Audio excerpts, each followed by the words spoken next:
ખેડૂતો માટે રાહતના સમાચાર છે તેવું સરકાર રાહત પેકેજ જાહેર કરીને કહી રહી છે। સાથે જ ભાજપના નેતાઓ રાહત પેકેજને પોતાની જીત ગણાવી રાજકીય જશ ખાટી રહ્યા છે। હવે આ વાતમાં કોંગ્રેસ અને આમ આદમી પાર્ટી બંનેની માંગો અલગ અલગ દેખાઈ રહી છે। કોંગ્રેસ દેવું માફ કરવાની વાતો કરે છે અને આમ આદમી પાર્ટીના અધ્યક્ષે પોતે કરેલી માંગ પરથી વળાંક લઈ લીધો હોય તેવું લાગી રહ્યું છે। વિગતે વાત કરીએ આ સ્ટોરીમાં સરકાર રાહત પેકેજને લઈને ખેડૂતોને કેટલી રાહત મળશે અને આ સહાય પેકેજ મુદ્દે શું રાજકારણ ચાલી રહ્યું છે તેના વિશે। નમસ્કાર, હું ચિરાગ વર્ષાબેન, તમે જોઈ રહ્યા છો સ્વમાન। પોતાનો પાક માવઠાથી નિષ્ફળ ગયો હોવાથી ખેડૂતો પરેશાન હતા અને સરકારે વિરોધ બાદ રાહત પેકેજ જાહેર કર્યું અને કહ્યું કે આ ઐતિહાસિક રાહત પેકેજ છે। સાથે જ ભાજપના નેતાઓએ ચારે બાજુ બૂમાબૂમ કરી કે સરકારે ખેડૂતો માટે વિચાર્યું છે। સાથે જ આમ આદમી પાર્ટીએ રાહત પેકેજ અંગે શું કહ્યું તે સમજવા જેવું છે। શરૂઆત કરીએ તો પહેલાં ગોપાલ ઇટાલિયા દ્વારા કહેવામાં આવ્યું હતું કે સરકાર હેક્ટર દીઠ ખેડૂતોને 50,000 આપશે તો હું ઉઘાડા પગે મુખ્યમંત્રીનો આભાર માનવા જઈશ। ત્યારબાદ આ નિવેદનનો વિરોધ થયો અને બીજા જ દિવસે આમ આદમી પાર્ટીના ગુજરાતના અધ્યક્ષ ઈસુદાન ગઢવીએ બચાવમાં એક વિડીયો માધ્યમે કહ્યું કે અમે ખેડૂતોનું દેવું માફ કરવાની માંગ કરી રહ્યા છે। મતલબ કે શરૂઆતમાં જ સમજાયું કે ખેડૂત મુદ્દે તેઓનું સ્ટેન્ડ ક્લિયર નહોતું। હવે રાહત પેકેજ જાહેર થયું ત્યારે ઈસુદાન ગઢવીએ વિડીયો માધ્યમે જશ લેતા કહ્યું કે આમ આદમી પાર્ટીની સામે સરકાર ઝૂકી ગઈ અને આવું રાહત પેકેજ જાહેર કરવું પડ્યું। ખેડૂતોએ મહેનત કરી, બસ આમ આદમી પાર્ટી નિમિત્ત છે। અમારી હેક્ટર દીઠ 50,000ની માંગ પૂરી કરવામાં આવી નથી, પરંતુ સરકારે ઝૂકવું પડ્યું છે। હવે તે સમજાતું નથી કે આમ આદમી પાર્ટીનું આ મુદ્દે શું સ્ટેન્ડ છે। પહેલાં તેઓએ 50,000ની માંગ કરી, પછી તેને કવર કરવા દેવું માફ કરવાની માંગ કરી અને હવે ફરી પાછું 50,000 હેક્ટર દીઠની વાતો કરી રહ્યા છે। સમજો, ગુજરાતમાં 56 લાખ ખેડૂતો છે। હવે 10,000 કરોડના રાહત પેકેજની મુજબ જોઈએ તો દરેક ખેડૂતને હેક્ટર દીઠ આશરે 28,000 જેટલી રાહત મળે। તેની સામે કોંગ્રેસના નેતા પરેશ ધાનાણીએ એક હિસાબ જાહેર કર્યો હતો કે ખેડૂતોને વીઘા દીઠ 50,000 જેટલું નુકસાન થયું છે।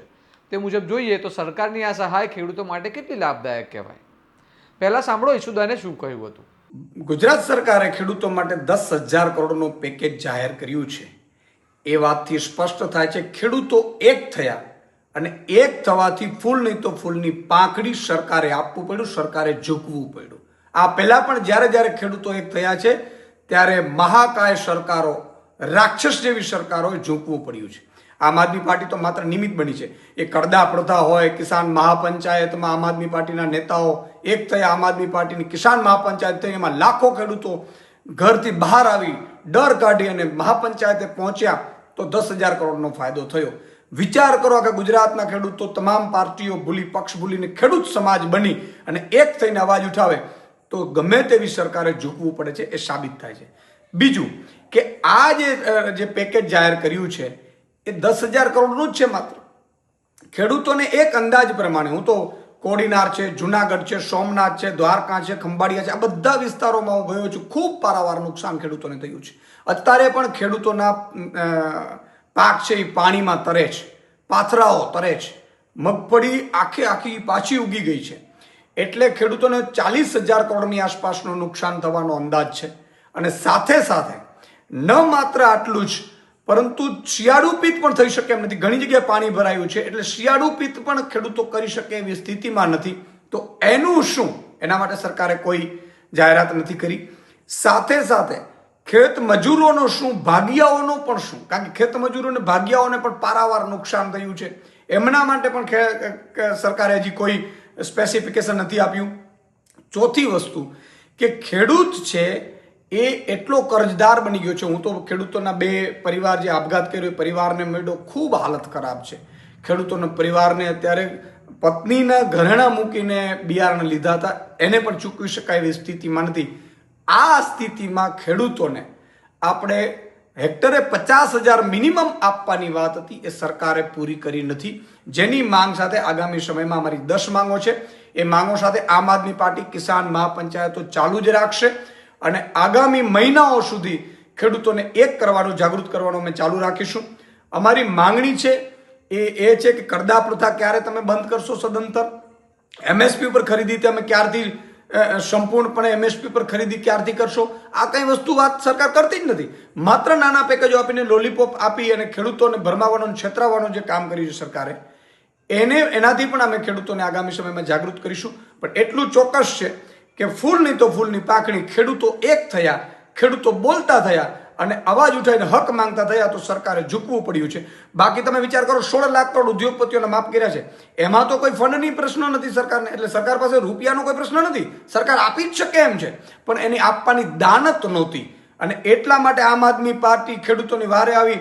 આમ આદમી પાર્ટીએ ખેડૂતોની મહાપંચાયતો કરી અને ખેડૂતોને માટે 10,000 કરોડનો અત્યાર સુધીનો આમ તો સૌથી મોટો પેકેજ ભાજપે આપ્યું છે. બાકી ભાજપ ઉદ્યોગપતિઓને આપે છે, ક્યારે ખેડૂતોને આપતી નથી. પણ અમારી માંગણી ચાલુ જ રહેશે.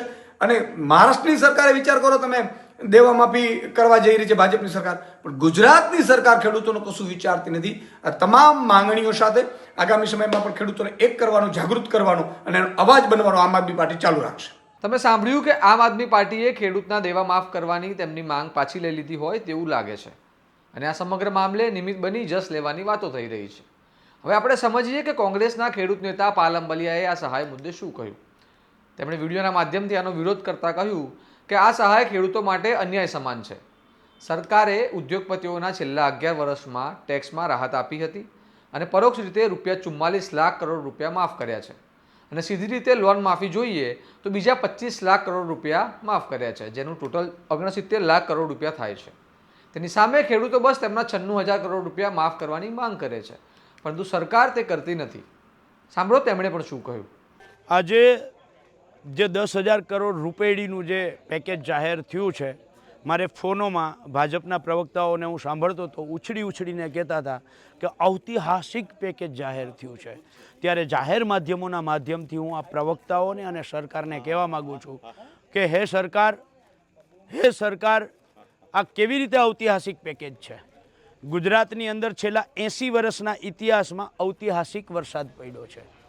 ગુજરાત અને ભારતમાં છેલ્લા 11 વર્ષથી જ્યારથી તમારી આ ડબલ એન્જિનની સરકાર બેઠી છે ત્યારથી ખેડૂતના જે ખેત પેદાશના ભાવ હતા એ ખેત પેદાશના ભાવ ઐતિહાસિક સપાટીએ નીચે ગયા છે. ખેડૂતની ખેત ઉત્પાદન માટે દવા, ખાતર, બિયારણ, ખેત ઓજાર, ડીઝલ, મજૂરી 4 ગણા વધ્યા છે. એ ઐતિહાસિક સપાટીએ, હાઈ સપાટીએ ગયા છે. તમે આખા ભારતની અંદર પાક વીમા યોજના ચાલુ રાખો અને ગુજરાતમાં પાક વીમા યોજના બંધ કરો. આ પણ એક ઐતિહાસિક ઘટના છે. ગુજરાતની અંદર છેલ્લી 7 સિઝન કમોસમી વરસાદ, અતિવૃષ્ટિ, વાવાઝોડાનો માર ખેડૂત સહન કરે. 7 સિઝનમાં ખેડૂતના મોઢામાં આવેલો કોળિયો કુદરત છીનવી લે અને સરકાર માત્ર જાહેરાતો કરે અને આપે ઠન ગોપાલ. આ પણ એક ઐતિહાસિક ઘટના છે અને ઐતિહાસિક ઘટનાની વચ્ચે એક બીજી ઐતિહાસિક ઘટના કહેવા માગું છું કે આ ગયા 11 વર્ષની અંદર નરેન્દ્ર મોદી સરકારમાં જે રીતે ઉદ્યોગપતિઓના 25 લાખ કરોડ રૂપિયા માફ કર્યા અથવા તો રાઇટ ઓફ કર્યા, એટલું જ નહીં, 11 વર્ષની અંદર કોર્પોરેટ ટેક્સ જે 30% હતો એ ઘટાડી અને 22% એટલે કે 8% કોર્પોરેટ ટેક્સ ઘટાડ્યો. એના કારણે દર વર્ષે 4 લાખ કરોડ રૂપિયા જે ઉદ્યોગપતિઓ પાસેથી ટેક્સ આવતો હતો, આ ટેક્સ તમે ઘટાડ્યો અને 11 વર્ષનો હિસાબ કરો 4 લાખ કરોડ હિસાબે તો 44 લાખ કરોડ રૂપિયા પરોક્ષ રીતે તમે ઉદ્યોગપતિઓને સહાય કરી, જતા કર્યા. આ પણ એક ઐતિહાસિક ઘટના છે. જેવી રીતે 25 લાખ કરોડ રૂપિયા રાઇટ ઓફ અથવા તો માફ કરી અને 44 લાખ કરોડ રૂપિયા 11 વર્ષની અંદર ટેક્સના કારણે જતા કરીને બંનેનો સરવાળો કરી અને 69 લાખ કરોડ રૂપિયા ઉદ્યોગપતિઓની ફેવરમાં તમે મદદ કરી. આ પણ એક ઐતિહાસિક ઘટના છે. એટલે આ ગુજરાતનો ખેડૂત દેવા માફીની માંગ શું કામ કરે છે? ઉદ્યોગપતિઓના તમે 69 લાખ કરોડનો ફાયદો કરાવી શકતા હોવ તો ગુજરાતના ખેડૂતોની એક જ માંગ છે કે અમારા 56 લાખ ખેડૂત પરિવારોની 96,000 કરોડ રૂપિયા, માત્ર 96,000 કરોડ રૂપિયાનું દેવું છે અને આ દેવું સંપૂર્ણપણે માફ કરવામાં આવે. આ એક જ માંગ હતી. ગઈકાલથી સોમનાથથી જ્યારથી હું યાત્રા લઈને નીકળ્યો છું ત્યારથી ખેડૂતોનો એક જ સૂર છે, કાં તો ખેડૂતોનું દેવું માફ, નહીતર ભાજપ સાફ. અને આ વાત જો સરકાર સાનમાં સમજી જાય, ખેડૂતો જે માંગે છે એમાં સરકાર સમજી જાય તો સારું છે. જય જવાન, જય કિસાન. સરકાર દ્વારા 10,000 કરોડની સહાય મુદ્દે વિપક્ષી પાર્ટીઓએ સરકારને ઘેરી રહી છે. સાથે જ ભાજપના નેતાઓ પણ આ સહાયનો વિરોધ કરી ખેડૂતો માટે આ સહાય મજાક જેમ છે તેમ કહી રહ્યા છે. આમ આદમી પાર્ટીએ ખેડૂતો મુદ્દે તેમનું સ્ટેન્ડ ક્લિયર કરવાની જરૂર છે. રાજકારણમાં જે થવું હોય તે થાય, પરંતુ ખેડૂતોને આ સહાય મળી તે કેટલી યોગ્ય છે તે હિસાબ કરી તેનું વિશ્લેષણ અમે તમને જણાવ્યું. તમે આ મુદ્દે શું કહેશો અમને કમેન્ટ કરીને જરૂર જણાવો અને આ વિડીયોને વધુમાં વધુ શેર કરો. અને આવા વિગતવાર અહેવાલ અને તમારા સ્વમાનની વાત તમને પસંદ હોય તો ચેનલને સબસ્ક્રાઇબ કરવાનું ભૂલતા નહીં અને જોતા રહો તમારું સ્વમાન. નમસ્કાર.